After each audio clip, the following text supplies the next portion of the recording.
Hey there. When pulling a nib and feed from a pin, uh, I like to use a bit of soft rubber grippy stuff. Um, Whatever you can get. This is from a bicycle inner tube. I like to pinch the nib. So I'm pinching it just like this, but over this. It gives you better grip and there's less chance of ruining the fins on the feed, especially if it's a plastic feed.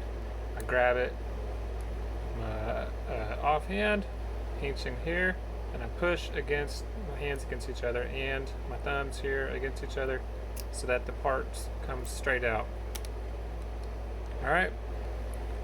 And same thing when you put it in, start it with your fingers, get it lined up nice.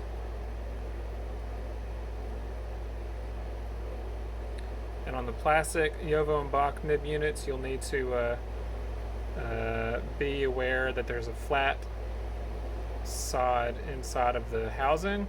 If you put it in correctly, you'll most likely crack the housing. Alright, and then it just pushes in. If you can't get it in all the way, sometimes they're pretty tight. I push against the nib just like this, but with the grippy thing so I don't tear my fingers up. And that one was in there far enough.